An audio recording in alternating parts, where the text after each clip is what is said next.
So a lot of people think the Honda Shadow 750 is slow. Those people are correct. But not that there's anything wrong with that. Not everybody needs or wants some sort of super crazy fast freaking rocket between their legs. Cruisers aren't meant to be that. They're for cruising, for looking good, feeling good. And the Shadow 750 does a pretty good job of that.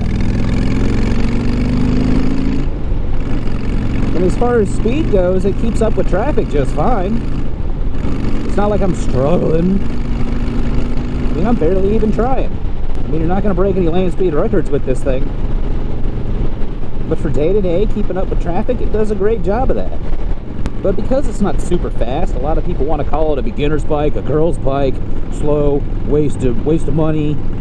You should have bought something that maybe starts with H and ends with Avidson. We're going to go behind the school bus, which we will regret later, but whatever.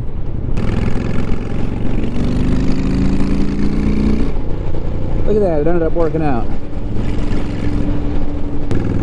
And if you guys have been following the channel for a little bit, you know I really like my Honda Shadow 750. You know, and just speaking from personal experience, it's a great motorcycle for anyone who wants to get into riding, anyone who wants to get back into riding, anyone who just wants something they can run around on.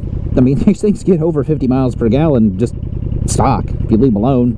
I didn't, so I get a little less, but whatever. And I think a lot of the people that don't like this motorcycle don't like it because A, they're freaking have every Harley t-shirt known to man, or they don't understand what it's for. And a lot of people don't recommend it because, oh, you'll outgrow it in a year, or you'll get bored within a week. I mean, I guess. But I think the thing is they just get used to it. Now, I've ridden bigger bikes. I own a Kawasaki Mean Streak 1600. That thing rips. Compared to this, that thing just blows us out of the freaking water. But this is lighter, this is more maneuverable, and for just running around town, back and forth to and from work, it's the perfect motorcycle for that. I mean, heck, that's why I like it, that's why I recommend it. Now, if you're 7 foot tall or weigh 600-700 pounds, you probably don't want this thing. Because it is a little more mid-size, but it is bigger than you think. I mean, it's definitely bigger than like a Rebel 250. And we're not having any trouble keeping up with traffic. We're not trying to blow past anybody. We're not out here, you know, rush hour trying to, you know, weave our way in and out and do anything kind of crazy. This isn't like super interstate mileage. This bike's happy place is between 60 and 70 miles per hour. Because honestly, after that, it starts getting a little buzzy. Which I think is why a lot of people don't recommend the Shadow 750, or they say it's not a good bike, it's super slow. I mean, how fast are you trying to go, dude? Like, really?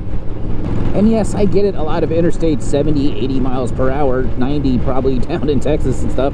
Yeah, that's the speed limit, and this bike will do it. But you're turning like 4,300 RPM once you start getting up about 75 or above. And some people just find that uncomfortable. I mean, there's plenty of people who've ridden this thing all the way across the country. I personally haven't, and I probably won't because, like I said, I got the 1600 for that. But it's just a good, hard-working motorcycle as long as you don't try to use it for something it wasn't designed to do. It's not a drag bike. It's not a big, giant touring bike. You can tour on it, but it's not a big, giant touring bike. It's just a good, reliable motorcycle that'll get you where you need to go. A to B, and on weekends, C. So, anyway, you guys are probably sick of me rambling about how great the Honda Shadow 750 is. But it is for good reason, because it is a really good motorcycle. And if you want to know if this is a good beginner bike for you, if I haven't convinced you yet, you can check out this video right here. And as always, y'all be good. See ya.